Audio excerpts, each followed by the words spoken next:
আপনার টাকা দিয়ে আপনার কাজ করতে সরকার বাধ্য হবে ইনশাআল্লাহ। বলবেন আপনারা এত কথা বলছেন, টাকা পাবেন কই? ওই যে আপনাদের টাকা, আর চোরদের হাতটা জাস্ট একটু অবশ করে দেওয়া হবে, আর কিছু না। আপনাদের টাকার বরকত বেড়ে যাবে ইনশাআল্লাহ। এইভাবেই আমরা বাংলাদেশটাকে করতে চাই।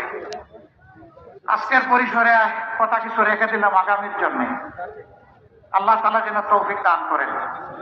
সকল দলের প্রতি আমাদের অনুরোধ, বড় উচ্চ মূল্যে কিনা আমাদের আজকের এই পরিবেশটা, মেহরবানি করে শহীদদের প্রতি সম্মান দেখান সবাই।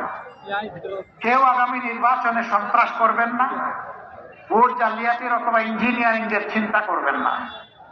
সরকারি প্রশাসনে যারা আছেন তাদের প্রতি আমাদের অনুরোধ, আপনারা এই দেশেরই সন্তান, এই দেশেরই মানুষ। দেশ এবং আপনার সন্তানের ভবিষ্যৎ বিবেচনায় মেহরবানি করে আপনার দায়িত্ব নিরপেক্ষভাবে পালন করবেন। আপনি কারোই পক্ষ নেবেন না, তাহলে দেশবাসীর দোয়া পাবেন, আল্লাহ আপনাদের সম্মান বাড়িয়ে দিবে, আমাদের দেশটা সঠিক পথ খুঁজে পাবে। আমি এখন 6 জন সহকর্মীকে আপনার সামনে পরিচয় করে দিয়েই বিদায় নিচ্ছি। দিনাজপুর 1 আসনে আমরা 10 দলের পক্ষ থেকে যাকে প্রার্থী হিসাবে দিয়েছি, তার দিকে আসবেন। তিনি হচ্ছেন আমাদের স্নেহের ভাই মতিউর রহমান। তার হাতে আমরা প্রতীক হিসাবে পাল্লা তুলে দিয়েছি। এই যে পাল্লা, আপনারা এই দাড়ি পাল্লার সাথে সবাই থাকবেন তো ইনশাআল্লাহ? 12 তারিখ দাড়ি পাল্লার বিজয় 1 নম্বর আসনে নিয়েই আপনারা ঘরে ফিরবেন নিশ্চিত করে ইনশাআল্লাহ। আপনাদের সকালকে ধন্যবাদ। 2 নম্বর আসন আফজালুর রহমান, আফজালুল আনাম, আলহামদুলিল্লাহ তার হাতেও দাড়ি পাল্লা, ইনসাফের প্রতীক। আমরা সমাজে ন্যায় ইনসাফ কায়েম করতে চাই, বৈষম্য দূর করতে চাই, একটা মানবিক বাংলাদেশ গড়তে চাই। আপনারা কি তার হাতকে শক্তিশালী করবেন?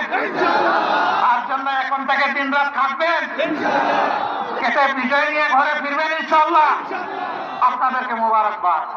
3 নম্বর আসনে মাইনুল আলম, ওয়ালাইকুম আসসালাম। এই যে মুরব্বী মানুষটা সাদা হতে হতে লাল হয়ে গিয়েছেন, এই মানুষটাকে আপনাদের ভালো লাগে, মায়া লাগে? আমরা তুলে দিলাম মায়ার মানুষের হাতে পাল্লা, ইনশাআল্লাহ বিজয় হবে দাড়ি পাল্লা। সেই বিজয় নিয়ে আপনারা ঘরে ফিরবেন ইনশাআল্লাহ। 4 নম্বর আসন আফতাবউদ্দিন মোল্লা, জাতেও মোল্লা, দেখতেও মোল্লা, আর আসলেই একটা কামলা মানুষ। এর আগে উপজেলা চেয়ারম্যান ছিলেন।